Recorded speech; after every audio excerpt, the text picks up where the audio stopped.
Good morning, my brothers and sisters. Welcome to episode number 53 in the book of Revelation. Today's title is The Good Grape, which refers to Jesus. So I'm inventing a new name for Jesus. Please, Lord, have mercy. And here's the new name for Jesus, the Good Grape. So yesterday we talked about the grapes of wrath, which are people that are going through the winepress of God's wrath. Today we're going to talk about the good grape. So our official passage is still in Revelation chapter 14. I'm going to read verse 18 and 19. Put in your sickle and gather the clusters from the vine of the earth, for its grapes are ripe. So the angel swung his sickle across the earth and gathered the grape harvest of the earth and threw it into the great winepress of the wrath of God. And the winepress was trodden outside the city, and blood flowed from the winepress as high as a horse's bridle, 1,600 stadia. So the great winepress of the wrath of God. So we find a readiness for this. This is a moment late in the tribulation. The grapes are ripe. The earth has been judged, and that what that means is that the people of the earth have been judged. So we find God doing this at the right time. They have the right object of rebellion. These are people that have continually trampled on the people of God and the places of God and the way of God, and basically trampled on God himself. And the right effort here. So the Lord is throwing these people down, to casting them against their will. Nobody wants this. Nobody wants justice unless you have a good grape, Jesus, to substitute into the winepress of God's wrath. So there's another scene besides Revelation chapter 14 that depicts this winepress of God's wrath. And it brings up an important point, which is the Lord kind of wants a substitute for this. So somebody has to go through the winepress, and justice must be done, and blood must be shed.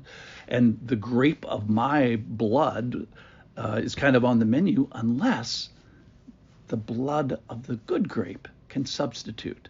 And so this verse in Isaiah chapter 63 asks, is there anybody else to help, to substitute? So the scene is from Isaiah 63 verse 2. Why is your apparel red and your garments like his who treads in the winepress? Then the quote here, for I've trodden the winepress alone, and from the peoples no one was with me. I trod them in my anger, and I trampled them in my wrath. Their lifeblood spattered on my garments and stained all my apparel. But then verse 5, I looked and there was no one to help. I was appalled, but there was no one to uphold.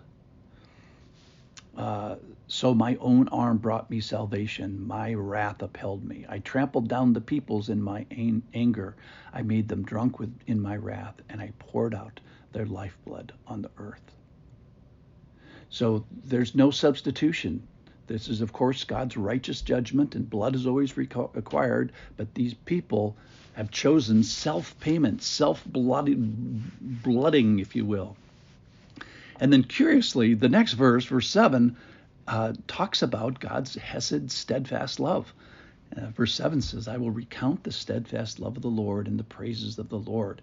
And it goes on to talk about the Lord's generosity and his great goodness to the house of Israel, his compassion, his abundance of hesed, the steadfast love when we did not deserve it. So this is a terrifying and accurate and holy judgment. So the point is, a grape of some point, blood of some point, has to go through the winepress of God's wrath. It's the grape of blood for payment, for satisfaction, for justice. Without the shedding of blood, there's no forgiveness for sin. So the grapes of wrath, people, rebellious people, trampling people, are heading into the winepress of the wrath of God to be trampled. And at this moment in time, so this is from chapter 14, basically, of Revelation, but it's looking all the way ahead, maybe to chapter 20 or slightly beyond that, to the end of the tribulation. And at that moment, there's going to be no substitutionary sacrifice. So we're fast forwarding to a time when it is too late. So previously, all the believers have already said, hey, I'm with him. His blood counts for the payment of my sin. But at this moment in time in human history, that choice is going to be off the table. So the grapes of wrath are heading into the winepress of the wrath of God. So it's really terrifying unless we go before this moment of time, let's say today, and have these people who would otherwise be heading into the winepress of the wrath of God, that they might already access Jesus, because Jesus has already shed satisfactory blood, God appeasing blood, propitiating blood. And we need it right now. You need it right now. Because when we go to Revelation chapter 14, there's no calling for substitutionary blood. So in today's story, there's a call for blood, for payment for sin, for divine justice. And unfortunately, there's no one available to answer the call except for the sinner himself or the sinner herself. So there is no good grape available on the day that is being described here in Revelation chapter 14. But the good grape is available today. As you listen to this podcast, the good grape of Jesus is available. The winepress, the future winepress of God's wrath, can be satisfied by the good grape of Jesus that you receive. So by his blood.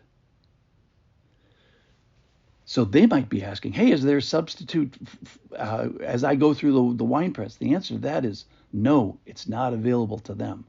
But it's available to us.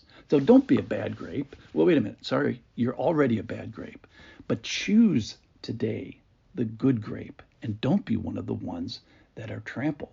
Choose the good grape of Jesus before the choice is off the table. Thanks for listening.